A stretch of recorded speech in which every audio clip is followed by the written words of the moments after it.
Prontinho. Aí. Boa tarde, pessoal, quem estiver assistindo, né, ao nosso projeto. Eu estou aqui com a docente, com a doutora Karen Ingrid Tasca, tá? Ela é bióloga, mestre e doutora em doenças tropicais, pesquisadora da Unesp e docente da pós-graduação em doenças tropicais aqui da Unesp de Botucatu. Karen, fique à vontade aqui com a gente. Eu apresento você, a Jainara, a Joelita, a Giovana. Eu sou a Eliane. E assim, para a gente é um prazer muito grande estar tendo esses minutos com você, aprendendo um pouquinho com você, né?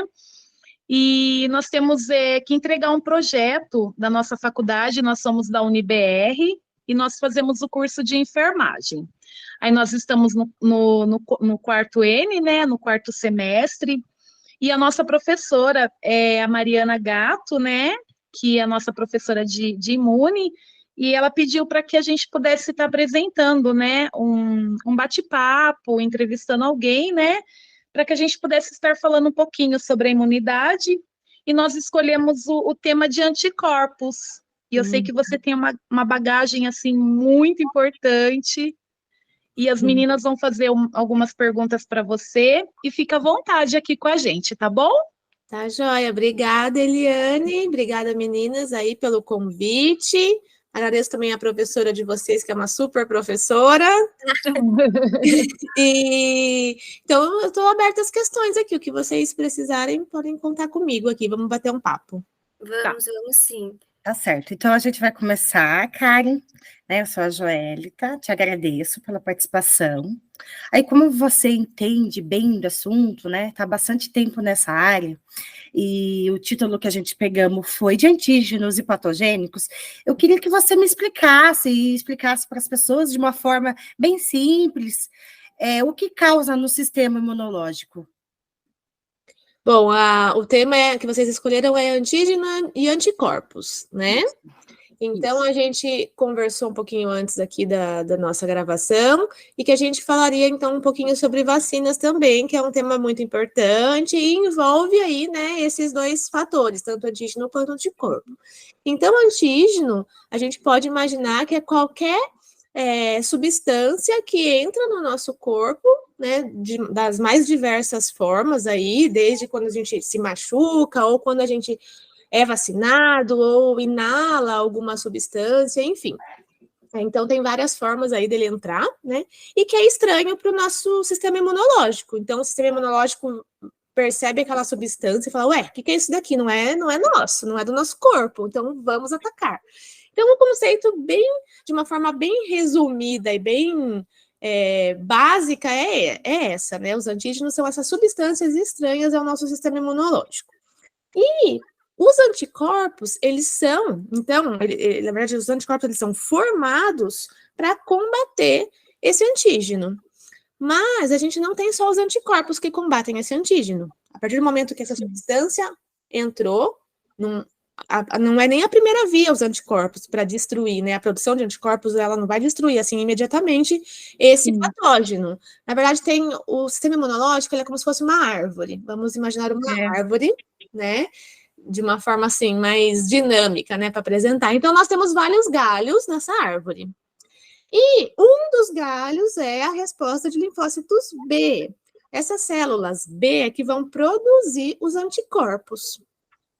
Os plasmócitos e as que vão depois, né, se diferenciar em células B. Então, a gente está falando só de um galho, mas a gente tem todo o resto da árvore e todos os galhos vão ali se interagir, né, um ajudando o outro, sinalizando para o outro o que precisa para combater essa infecção viral, bacteriana, fúngica, enfim, esse patógeno, né, ou essa substância estranha também. Então, às vezes, a gente tem quem tem processo alérgico, por exemplo, alguns pólen, por exemplo, né? Então, a gente pode inalar e a gente pode aí manifestar um processo alérgico, que é um outro ramo da árvore que está envolvido, é uma outra resposta imunológica. Então, antígeno e anticorpo é basicamente isso. Só lembrando, então, que o anticorpo não é o Deus dará da imunologia, e não vai ser ele que vai ser o responsável único, né, por combater aí esse patógeno. Isso aí tá claro para vocês? Sim. Sim.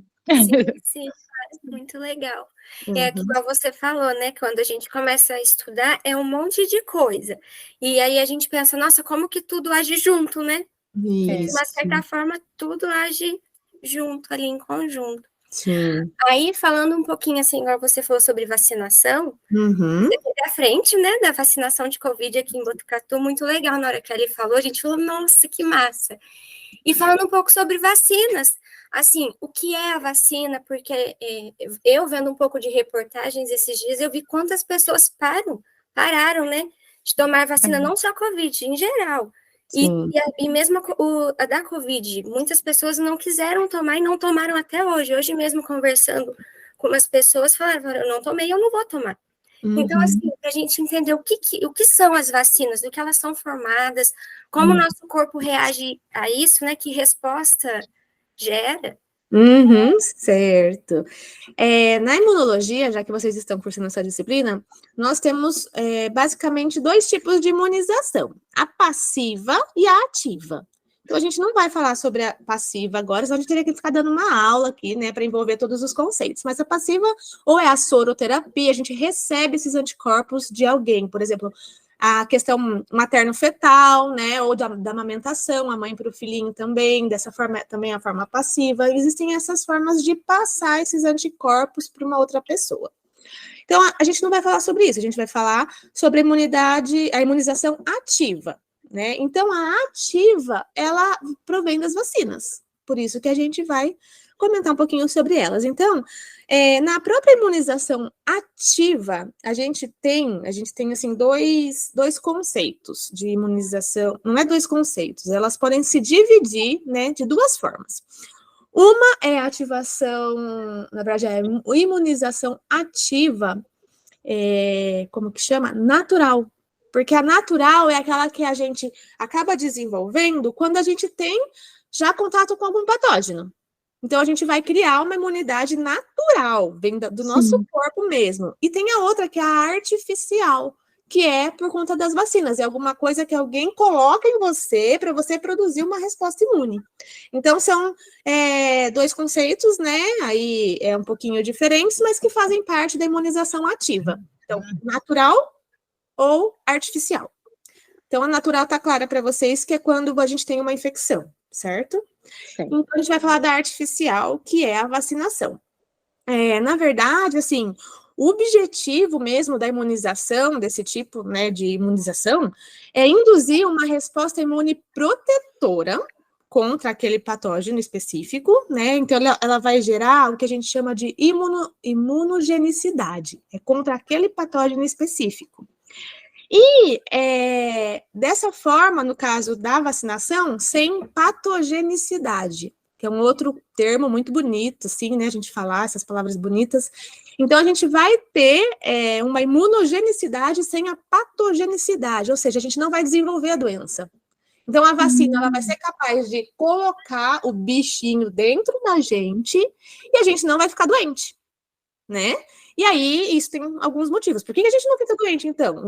Por quê? Porque o bichinho não veio inteiro, o bichinho não veio vivo, depende da plataforma vacinal que a gente está falando, que eu vou comentar mais adiante. Então, o objetivo da imunidade é essa, né? Desse tipo de indução aí da imunidade ativa.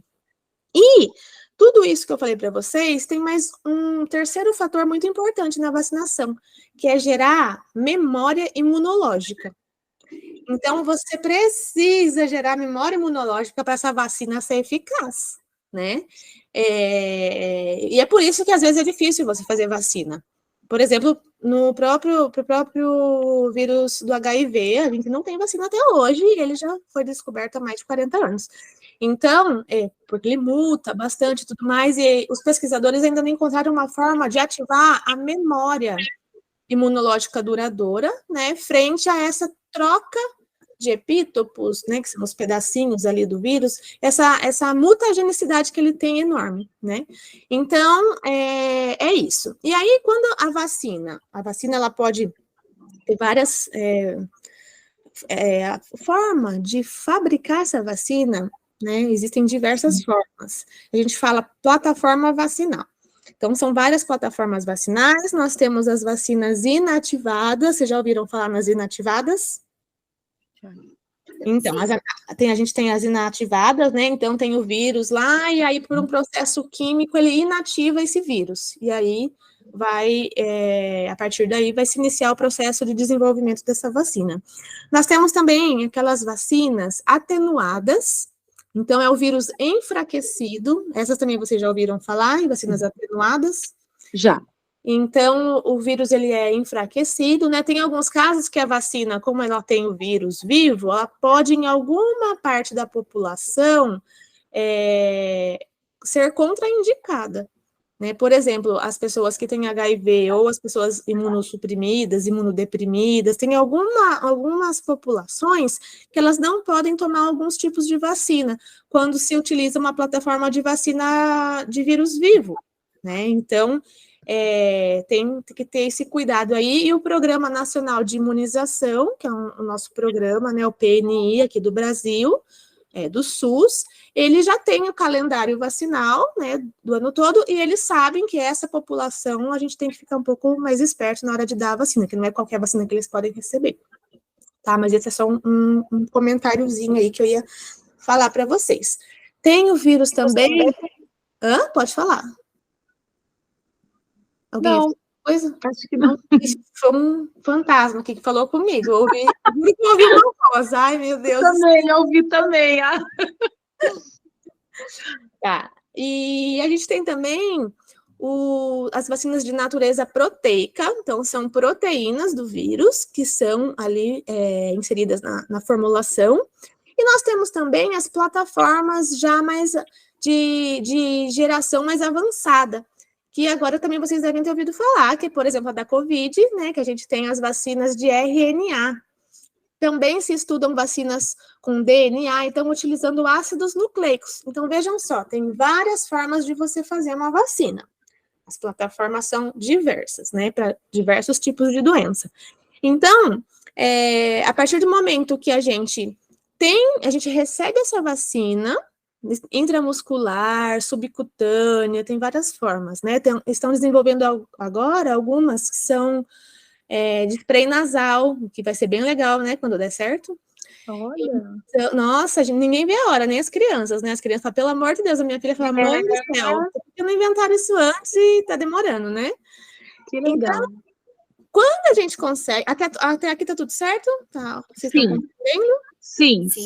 Tá, então eu posso falar para vocês agora como que o nosso sistema imunológico ele vai agir contra essa vacina? Pode. Ser rápida, tá? Para a gente não prolongar muito. Sim. Então, a partir do momento que ele entra, esse antígeno, ele entra no nosso organismo, aí já acontece o início da resposta imune, que é o que vocês já devem estar aprendendo aí. Então, tem aquela apresentação de antígeno, primeiro a imunidade inata, que vai começar a trabalhar nisso, né? Então, tanto as células dendríticas, tem várias células, macrófagos, que vão perceber esse antígeno, né? Via PAMP e PRR, que é um outro conceito que eu não vou me aprofundar, mas vocês devem ter visto. E eles vão realizar, então, a apresentação desses antígenos para as células do sistema imune adaptativo. E aí, entra linfócito B, linfócito T, principalmente o linfócito T, que aí a gente tem a divisão dele, né, ele vai perceber, esse antígeno vai ser apresentado para essa célula, e essa célula vai começar a sinalizar para todos os outros galhos da árvore, gente, pelo amor de Deus, venham me ajudar aqui, porque eu sou um soldadinho único e não dou conta do recado, eu preciso de mais gente. Então, sinaliza para a árvore inteira ali que eu comentei com vocês, e todo o processo se inicia de uma forma mais efetiva, tá?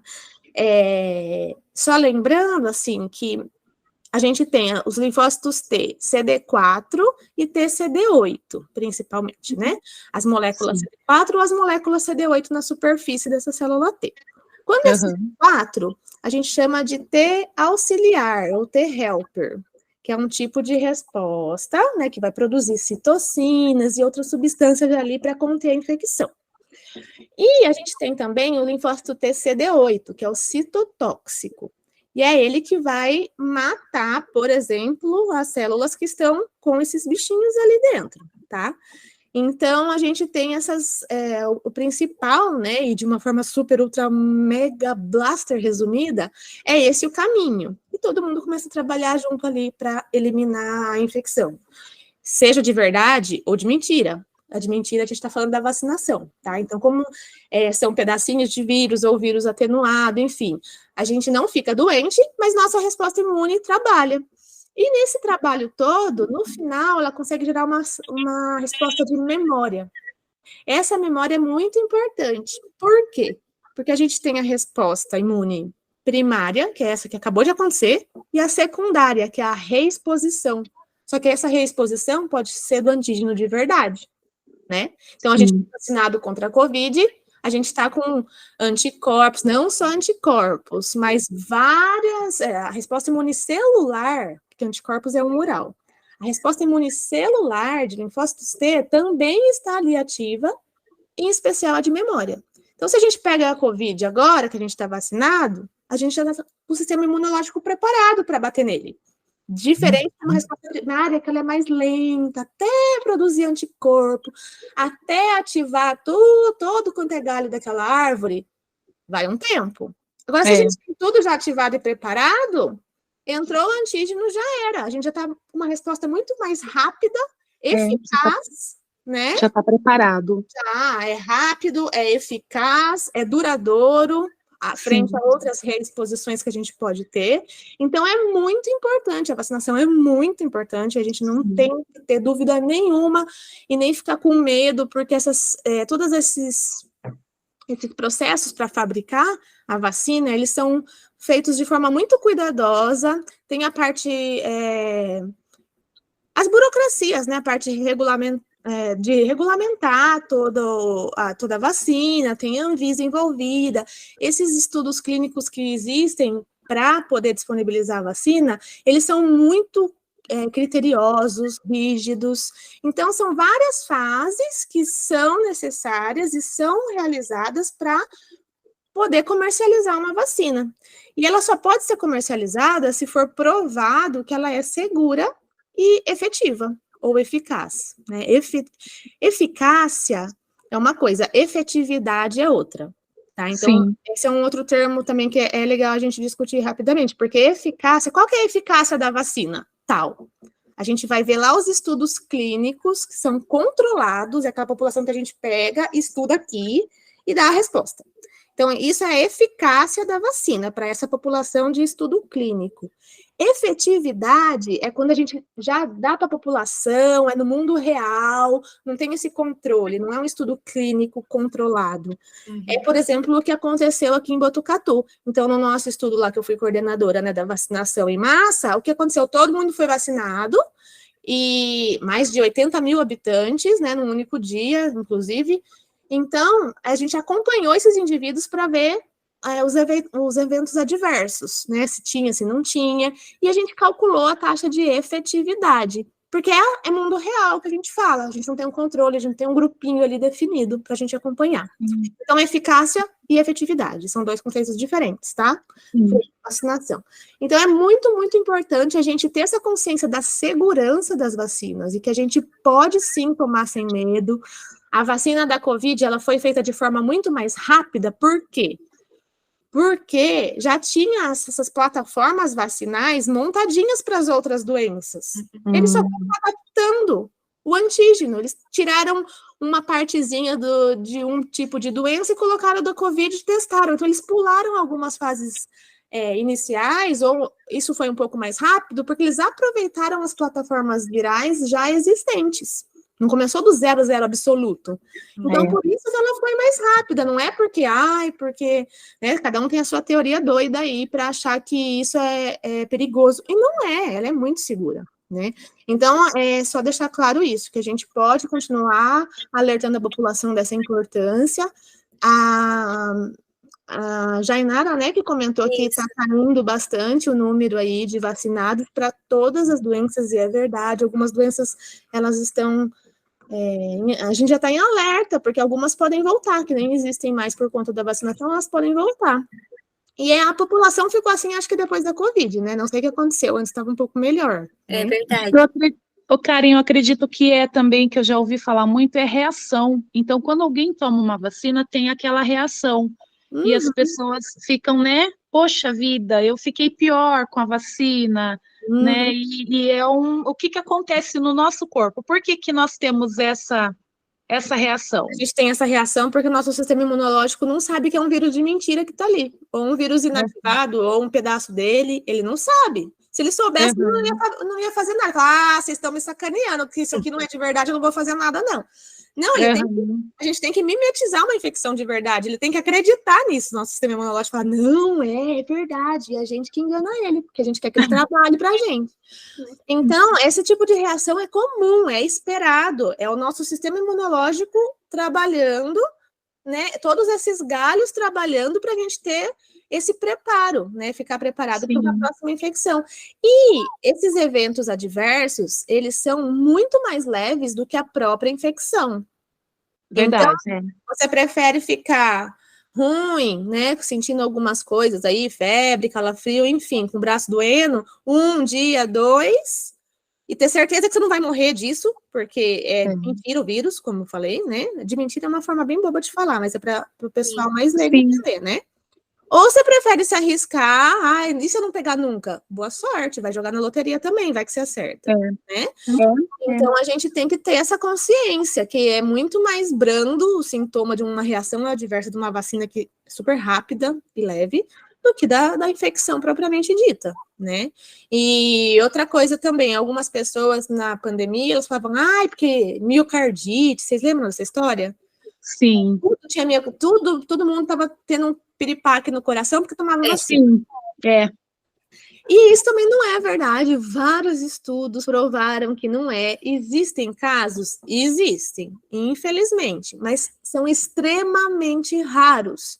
E se a gente for colocar na balança todo mundo que toma vacina, que vamos supor que a gente tem 1 milhão de pessoas e todas tomaram vacina.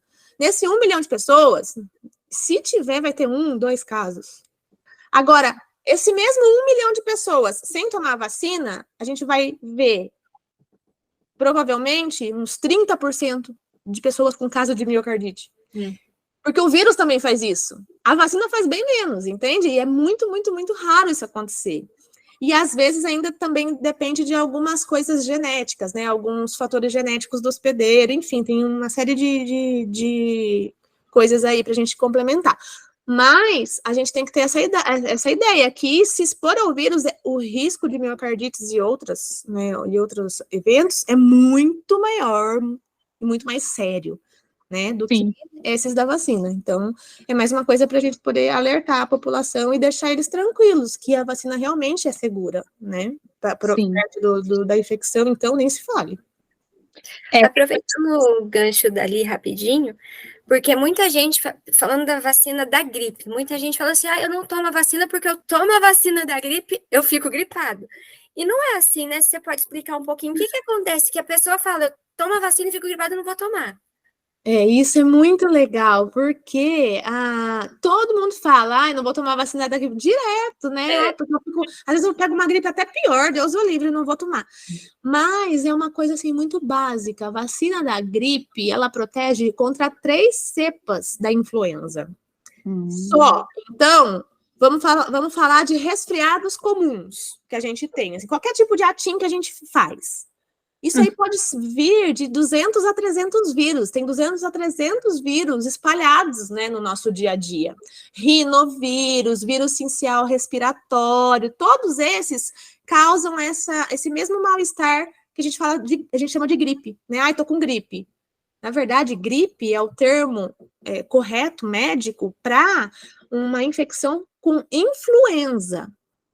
Então, se você tá deu febre, tô com gripe, forma popular de falar, tô com gripe, mas você não tá com gripe porque você não tá com influenza, caso você não esteja com influenza, né? Você tá com rinovírus, com qualquer outro vírus que tá por aí. E eles fazem a mesma coisa, só que eles são mais bonzinhos. Agora, a influenza, ela é mais maldosa, porque ela pode te debilitar de uma forma tão grave que você pode parar no hospital, ser internado, você pode vir a óbito. Então, as vacinas, essa vacina que a gente toma é da influenza, não é desses outros vírus aí, que estão por aí, né? E a influenza tem várias cepas, algumas são mais patogênicas. E essas 3 mais patogênicas, mais perigosas, é que estão na vacina. O resto não tá. Tem outras influenzas ali também que não estão na vacina. Então, você pode ter uma influenza, uma cepa mais boazinha e ficar bem. Mas você teve os sintomas. Você pode até ter ficado mal, fiquei mal, mas era outra influenza. Não era que você tomou a vacina. Entendeu? A da vacina vai te proteger contra a hospitalização, principalmente, e óbito. Já que elas têm essa capacidade de matar alguém. Né? Então, uma pessoa que fala, eu tive gripe, tomei vacina e tive gripe, não, você não teve. Você não teve aquela influenza, ou se teve, sorte sua, porque a vacina te protegeu, você não morreu. Se você não tivesse a vacina, você ia ter morrido, entendeu? Sim. Então, quase ninguém sabe que essa vacina que a gente toma da gripe só protege contra 3 cepas e da influenza. É o HN1, H1N1, H2N3, e tem mais um outro H que eu já não me lembro, mas são 3 só. O resto tá por aí, e a gente tá suscetível a pegar qualquer um deles. Mas a gente não vai, provavelmente, evoluir, né, clinicamente de uma forma tão ruim, porque eles são menos patogênicos. Legal. Uma pergunta, né, Gi? Redução de vacina mesmo, eu vi também que o caso da poliomielite reduziu bastante o número de quantidade de vacinados, né? E foi uma doença que a gente conseguiu erradicar com a vacina, né? Então, continuando ainda sobre as vacinas, você consegue falar um pouquinho para a gente sobre a janela imunológica? Sim, a janela imunológica, você quer dizer das vacinas, porque a gente tem várias abordagens aqui, né? Então, da vacina, por exemplo, se eu me vacino hoje, amanhã eu não estou protegida. Essa já a gente tem que considerar essa janela imunológica, que é o tempo que o nosso organismo leva para produzir os anticorpos e outras substâncias e proliferar células específicas para combater essa doença que a gente está, né, sendo vacinado aí. Então, várias pessoas também, o que aconteceu no começo da pandemia, principalmente, minha própria tia, ela faleceu de Covid, mas ela tinha acabado de tomar a vacina, ela tomou a vacina numa sexta-feira, na segunda-feira ela estava ruim, achou que fosse reação da vacina, e ela estava com Covid.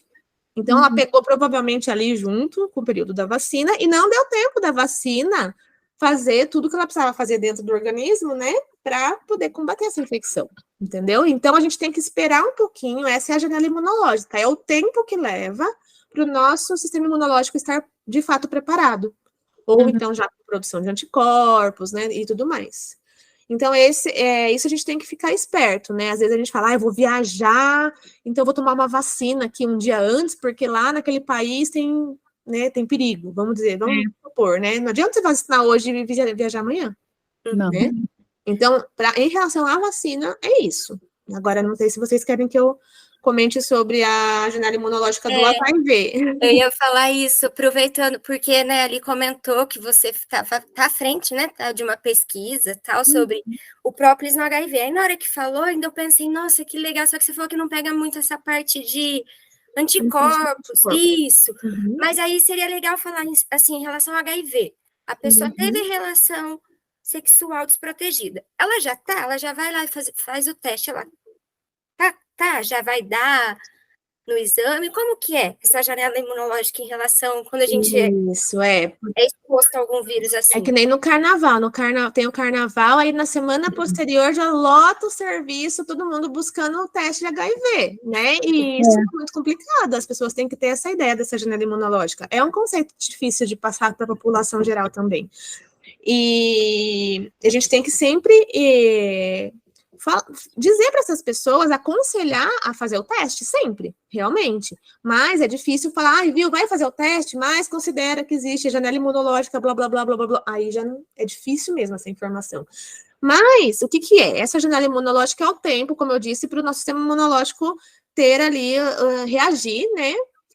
E no caso do HIV, se uma pessoa tem esse contato hoje, ela vai demorar mais ou menos de 15 a 20 dias, às vezes até um mês, para ter anticorpos suficientes na circulação sanguínea para serem detectados no exame.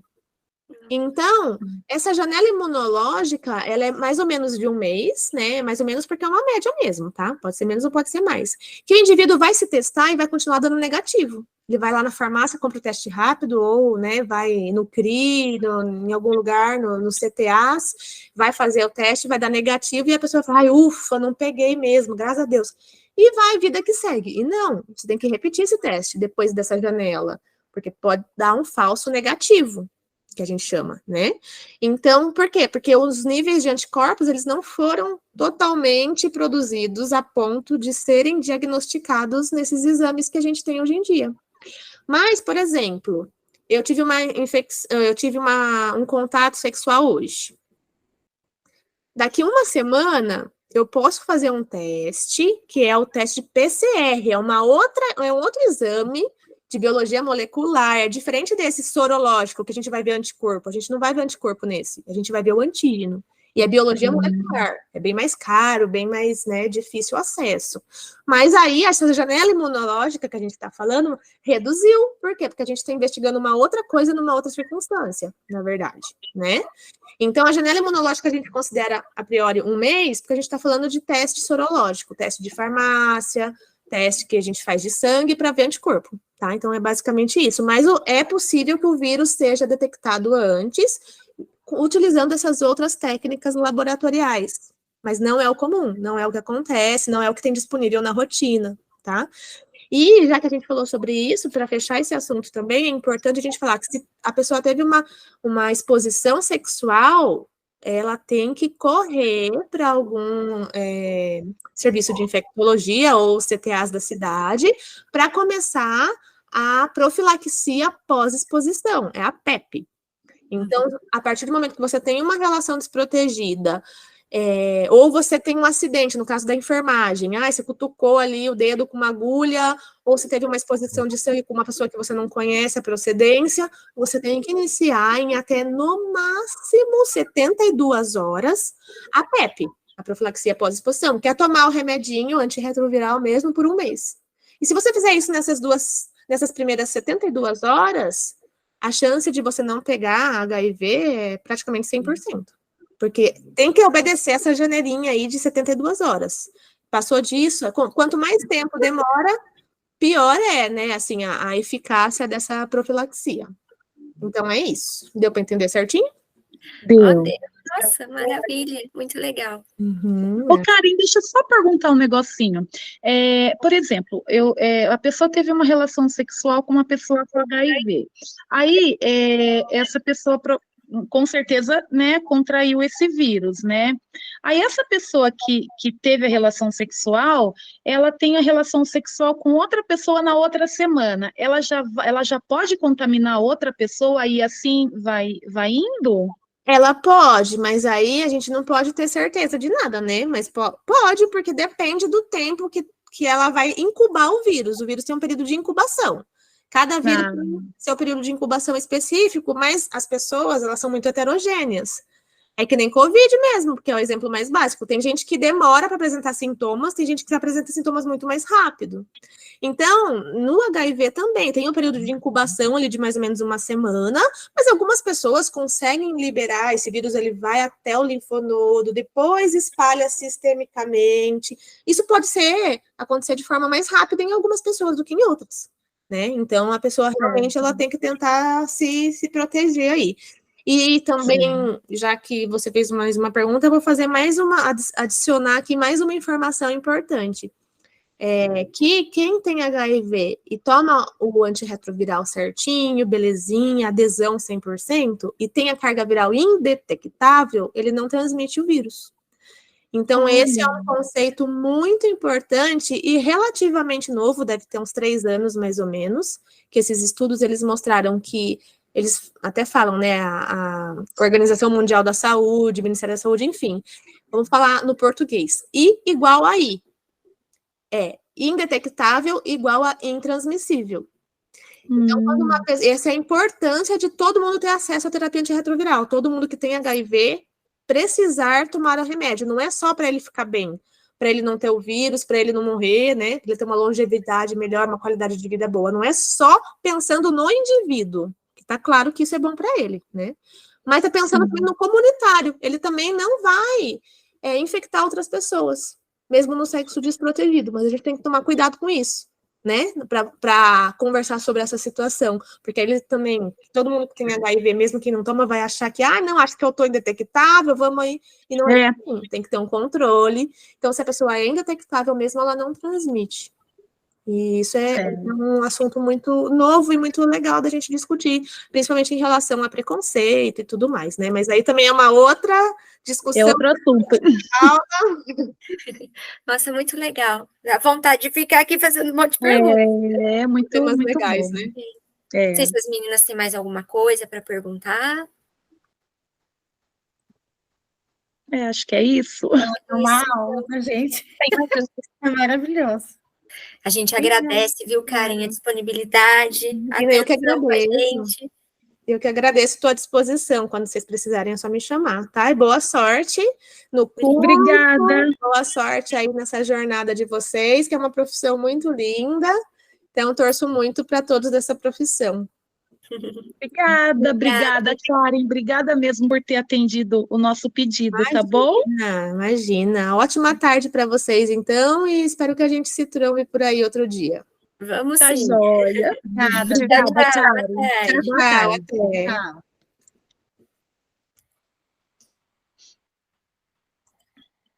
Uhul!